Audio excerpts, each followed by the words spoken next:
The second thing when it comes to 7 basic mobile tactics, SMS text messaging. You all texted AVL to 72727. This is what we do at Wildfire Media Partners. The big bulk of our business comes from SMS text messaging. Why? Because people can use it. Short message service text messaging. 160 characters back and forth between 2 individuals or a server and an individual. And when you have 4 billion cell phones on the planet, guess what? Just about all of them can receive and send text messages. And that makes it a very, very universal way to get in front of somebody's mobile. Best practices, I'll try to sum it up, but that's really our big bulk, is there's some rules you have to follow, meaning I can't just send your mobile phone advertisements for buy low if you never opted in for buy low. You have to opt in. That's the big number one. Customers have to opt in to receive mobile messages or you're violating mobile privacy laws.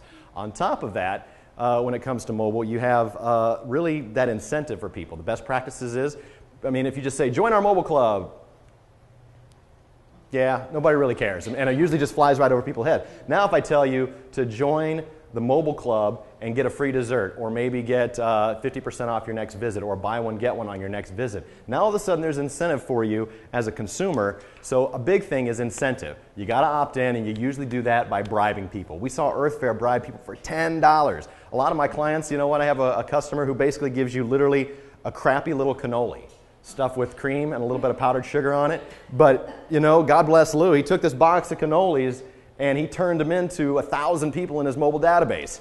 That's the simple part of it, because he said, you know what, and it's all about the server and that point of sale purchase. So whenever you're sitting here and you put your order in, and I say, okay, thanks a lot. Hey, don't forget, we're giving you complimentary dessert right here. All you have to do is get your mobile out and text the word cannoli to 72727.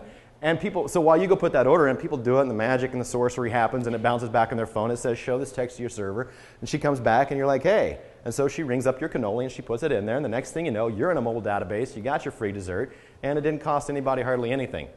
So those are some of the best practices. And then when you blast out to people, and we see that down here as an example on the bottom left, the real big thing is you have to do a couple of things. You have to identify where it comes from, who's it coming from, and you've got to let people know that they can get out. And I actually don't have that on the bottom of here, and that makes this bottom left one actually sort of an error. You should always have a stop to quit or text stop to end so that people can opt out. Just like your email, you have to give people a way to opt out. But let's say you're out at Mountain Play Lodge, the kids are running around, you're kind of bored, you text the word lodge to 72727, next thing you know, you get $2 off your next visit. About 3 weeks later, boom, your cell phone gets a text message. And think about this.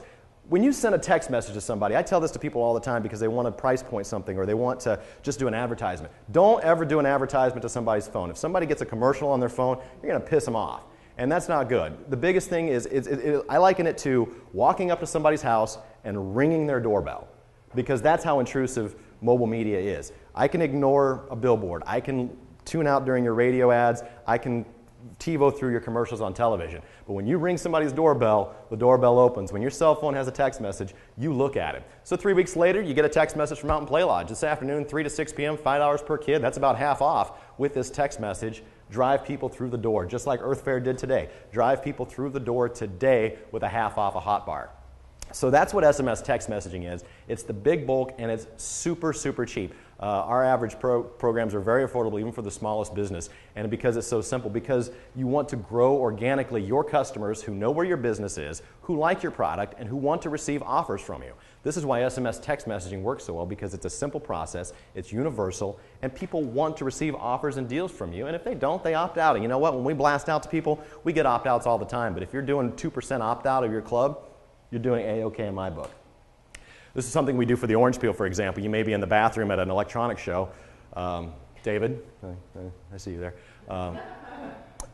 So maybe you're in the bathroom, or maybe you're around waiting for a drink at the bar. Well, dubstep is an electronic form of music, you know, and obviously we want those people who like that type of music at the Orange Peel to be in a specific club so we can hyper-target people who like dubstep. No reason telling me that some soul singer's coming if my favorite thing is to get all wild and crazy under the lights. And, you know, so we hyper-target who we're doing it. So people text dubstep, the Orange people can just target the people who like dubstep, just the people who like metal, the people who like indie rock or folk singing, whatever the case may be. So as you see here, we get a little creative. You know, we put Mr. Wizard up there and, you know, take an old quote from Mr. Wizard and apply it to electronic music. Create this poster, design it, print it out, and let people, basically invoke a behavior. And you got an MC, you try to get them to do the same thing. And it's a value to it. So people get a chance for pre-ordering tickets. People get a chance to win tickets. People are the first to know because these dubstep shows are selling out in Asheville every single time. So a prime example of just sort of reinforcing the behavior.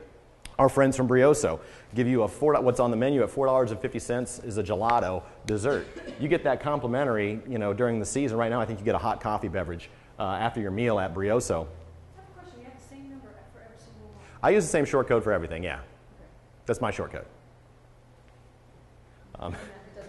Well, no, you have to secure a short code. You end up, because the carriers have to all recognize it, so usually, like we have one short code that we use. And so every place could use that same short code? All of my businesses do, but there are hundreds and hundreds of short codes. When I was in radio, it was 77,000 here in Asheville. It was 68683 in Michigan. Different short codes come from different things, but we use 72727.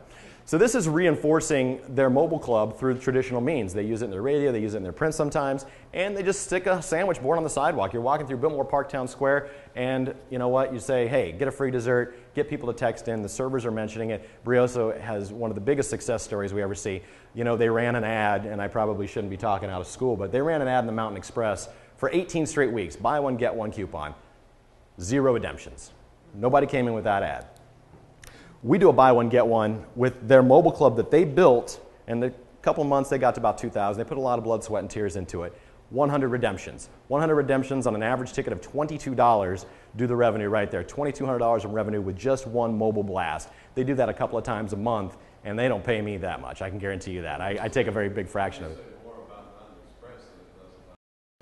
No, and I think it's a little bit of both, but it's a good offer. People want it. I mean, I hired a professional babysitter now to watch my 1-year-old daughter. It's $50 every Thursday night, so I'm looking for every Groupon that I can possibly get to take my wife out, to eat before it's a $150 night. But just another example of taking your mobile club and pushing it to the forefront of all your marketing efforts. 50% of people want to get mobile coupons from their customers.